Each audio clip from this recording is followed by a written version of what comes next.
Hi வணக்கம். ஐயனார் துணை சீரியலை பற்றி தாங்க பார்க்க போகிறோம். வானதி வந்து அவருடைய பாண்டியனுடைய மெக்கானிக் செட்டுக்கு வந்து ரொம்ப ஆசையாக பேசிகிட்டு இருக்காங்க. ஈவினிங் வந்து நீ என்னை பொண்ணு பார்க்க வர, எனக்கு ரொம்ப சந்தோஷமாக இருக்குது, நீ சந்தோஷமாக தானே இருக்க, அப்படி இப்படின்னு பேசுகிறாங்க.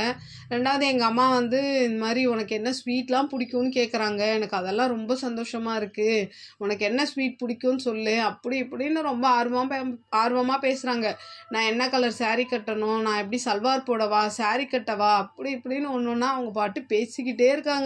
எல்லாத்துக்கும் பாண்டியன் ஊன்ற பதிலை தவிர வேற எந்த பதிலும் சொல்ல மாட்டாரு. இவங்க அவ்வளோ சந்தோஷமா இருக்காங்க. ஏன்னா அவங்களுக்கு ஒரு எதிர்பார்ப்பு இருக்கும்ல, நம்ம வீட்டில் ஒத்துக்க மாட்டாங்கன்னு நினச்சோம், ஒத்துக்கிட்டாங்கன்ற எதிர்பார்ப்பு அவங்களுக்கு. இவருக்கு என்னன்னா வீட்டோட சூழல், அண்ணெல்லாம் இருக்கும்போது நம்ம கல்யாணம் முடிக்கிறோன்ற இதில் சோகத்தில் இவன் இருக்கான். இவனால் முழுசாக சந்தோஷமும் பட முடியல.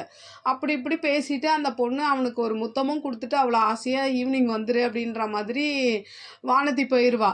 அப்படியே இந்த பக்கம் பார்த்தீங்கன்னா இந்த பல்லவன் இருக்கான் பார்த்தீங்களா, அவன் என்ன பண்ணுறான், அவன் லவ் பண்ணுற பொண்ணோட காலேஜை கட் அடிச்சுட்டு சினிமாவுக்கு போக பார்ப்பான். நல்ல வேலையாக அந்த பக்கம் சோழன் வருவார். ஆனால் இவங்களை பார்க்க மாட்டார். இவங்க எப்படியோ ஒளிஞ்சு தப்பிச்சு அதுக்கப்புறம் இவங்க சினிமாவுக்கு போயிடுவாங்க. அப்படியே இந்த சைடு பார்த்தீங்கன்னா என்ன ஆகும்னா, இந்த நிலா இருக்காங்க இல்லையா, இப்போ இவர் சோழன் அனுப்பிச்ச மெசேஜ்லாம் அவன் பிடிச்சி கண்ணாப்பிலாம் திட்டியிருப்பான். அதை நினச்சிக்கிட்டே வராங்க. இவங்க எல்லாரும் அந்த பொண்ணு பார்க்க போகிறதுக்காக ரெடியாக இருப்பாங்க. சேரனும் சோழனும் வந்த உடனே என்ன பண்ணுவாங்க, நிலா வந்து சோழனை கூப்பிட்டு போய் உள்ளே பேசணும், தனியாக வா அப்படின்னு சொல்லிட்டு பேசிட்டு போய் கண்ணா பண்ணான்னு கத்துறாங்க. உன்னை யார் எனக்கு தெரியாமல் மெசேஜ் அனுப்ப சொன்னா, என் ஃபோனை உன்னை யார் எடுக்க சொன்னா, அப்படி இப்படின்னு கண்ணா பண்ணான்னு கத்துறாங்க. பாவம் ஒரு ஸ்டேஜுக்கு அப்புறம்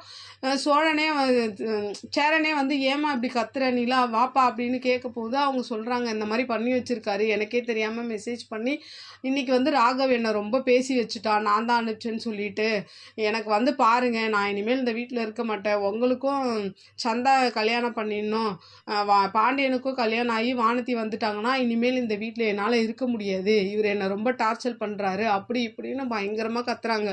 கத்திட்டு என்ன பண்ணுறாங்க, நான் இதுக்கப்புறம் உங்கள் 2 பேருக்கும் கல்யாணம் ஆயிடுச்சுன்னா இந்த வீட்டை விட்டு நான் கிளம்பி போயிட்டே இருப்பேன், இப்போ கூட இவர் பண்ணதுக்காக நான் கிளம்பி தான் இருக்கணும், ஆனால் இந்த வீட்டில் யாரும் பொண்ணு தங்க மாட்டாங்கன்னு சொல்லக்கூடாதுன்னு ஒரே காரணத்துக்காக தான் இருக்கேன் அப்படின்ற மாதிரி பேசி வச்சிடுறாங்க.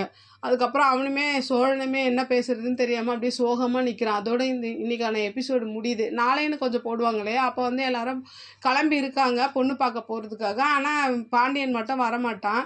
சோழன் போய் கடைக்கே போய் பார்க்குறான், அங்கேயும் இல்லை. அதனால் பாண்டியனை தேடுற மாதிரி காமிக்கிறாங்க. உங்களோட கருத்துக்களை என்னோட கமெண்ட் பாக்ஸில் சொல்லுங்கள்.